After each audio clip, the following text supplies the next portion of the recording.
The Adamu Orisha play is rich in culture. The staff which the Eyo carries is called Opambata, and it has two main uses. The first and most important is to bless people with it. And the second is occasionally to vent his anger on those who contravene the rules of the Eyo. And some of the rules of the Eyo are: no photographs can be taken of the Adamu Orisha. No footwear must be worn. Headgear must not be worn. Umbrellas shouldn't be used. Bicycles and motorcycles are not allowed around the Eyo. Women must not plait the shuku hairstyle.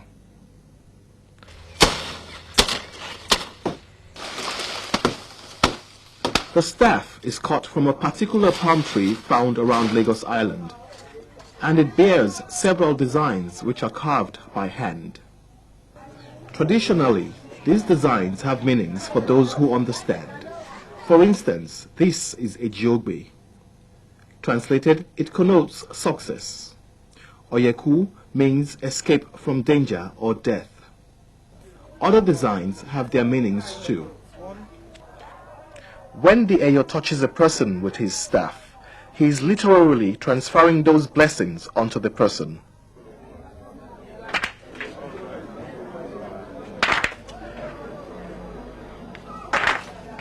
The symbolic appearance of the Opambata on the streets of Lagos is to announce publicly that the festival will be performed 1 week from the date it first appears.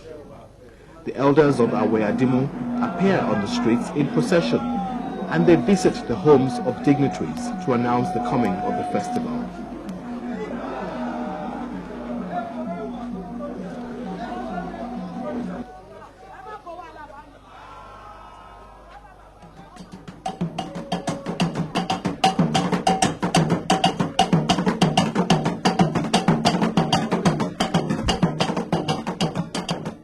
The Oba of Lagos is first to be officially informed.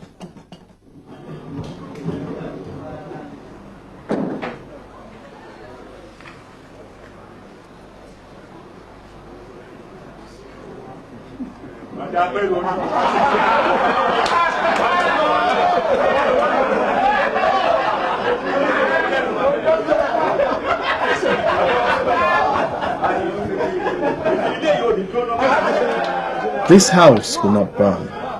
All your children will not look for you in vain. You will not look for them in vain. The procession winds through many streets in Lagos and even the suburbs during the day, announcing to the prominent people in Lagos that Eyo Day is near.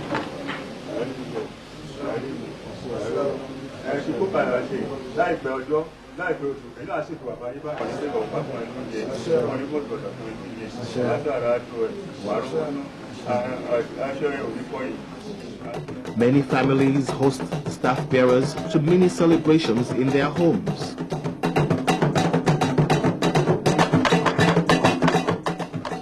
The day is usually filled with excitement and gaiety. 5 days are set aside for each of these presentations, with each of the 5 Orishas having a day to themselves. There is an order of seniority among the Orishas, and the Opa is presented according to this seniority. Orisha in Yoruba tradition is a god. The first to appear and most senior is the Adamu Orisha, followed by Okolaba, Oniko, Ologede, and Agere. These are the 5 senior Eyo groups. They are the ones to which all other Eyo groups must pay obeisance and homage. Here, on the day the Adamu group presents the staff, a member of the Ologede Orisha group pays homage.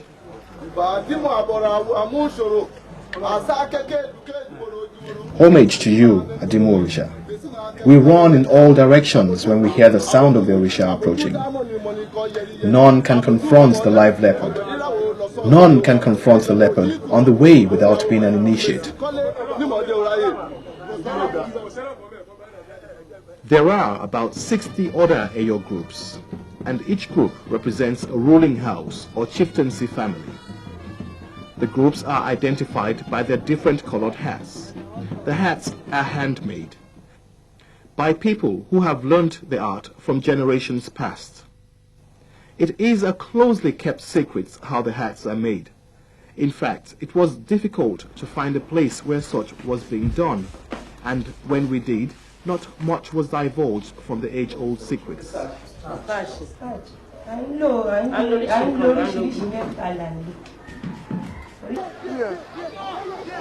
The veils with which the Eyos cover their faces are also done by hand. Once again, a tradition passed down the generations. As these women knit the veils, an age-old tradition is recreated, teaching the young old tricks. One of the advantages of Eyo is obviously handing over of traditions along the generations. It was since the time of our forefathers that we knew of Eyo as their tradition. It's one of the enjoyable festivals. So many people come from abroad to see the play. Eyos don't be people. They say, I rejoice for you, I rejoice for myself. The day of the festival itself is a climax to the many months of preparations. Days before, families arrive with friends in anticipation of the great Eyo Day. Lagos Island gets filled to the brim. A few days before the festival, the Eyo Adamu is putting final touches to the traditional preparations.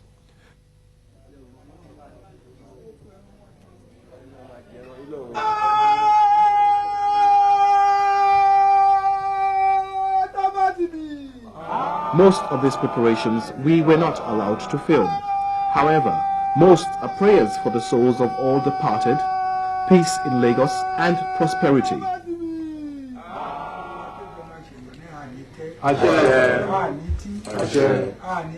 May there not be any fighting.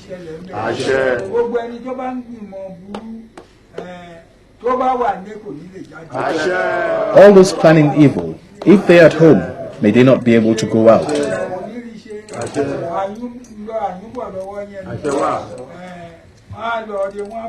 All Eyos will have a good outing and return safely.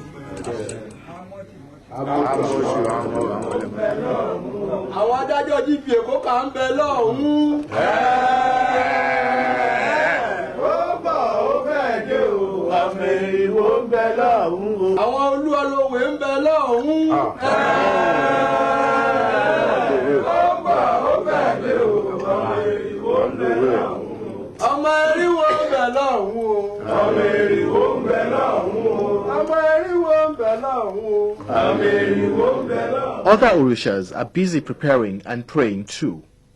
Here at the Iga Orisha Oniko, more prayers are being offered. The young will grow old, and the old will age. The alligator pepper does not build its house in half. The owner of the bush owns the alligator pepper. When he gave it out, he gave it in full. God will not take our children because he has given us wealth. He will not take our health because he has given us children. All we are saying will come to pass.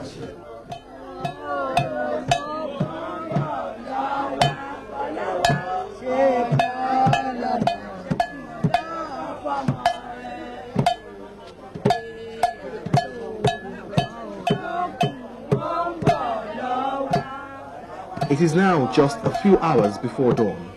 The Eyo Adamu is in full preparation for the festival.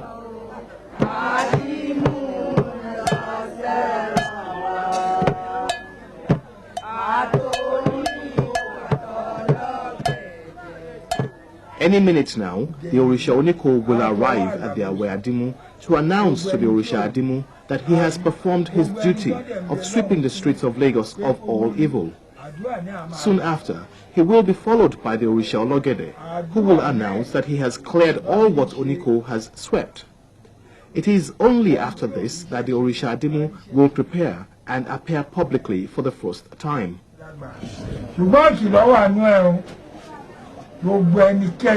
But there is a warning.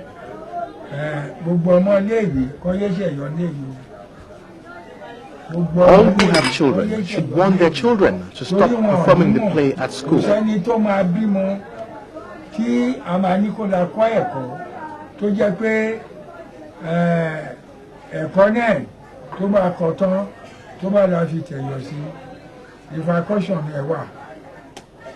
There are repercussions for performing the play without authority and anywhere except on Lagos Island.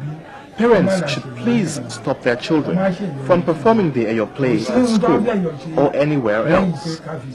There is only one purpose for the play, and that is to bury the dead, just as we are doing now.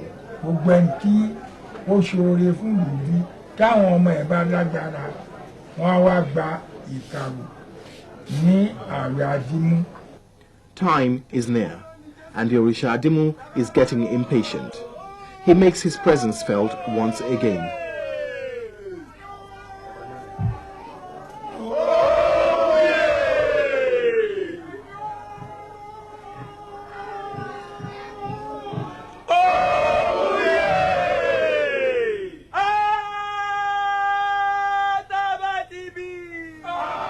The elders must now be left for their final preparations.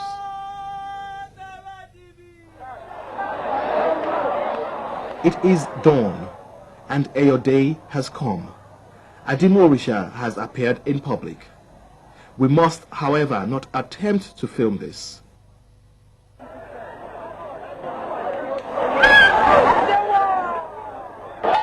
The Orisha is closely followed by Okolaba, who are the traditional Eyo of the Oba of Lagos, and as such, the police for all other Eyos. The hierarchy of the Orishas and other Eyos demand that the juniors must pay homage to all Orishas by giving right of way and turning their staff down. This is a symbol of submission to higher authority.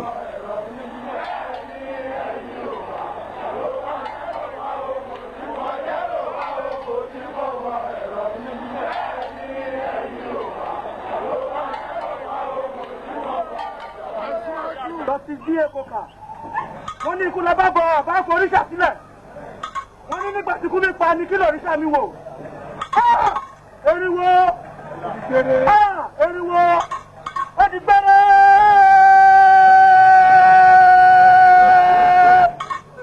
ọ̀dọ́ ìnàbò ó tún dojú àlà súré o súré o súré o ìwọ́n ló mọ̀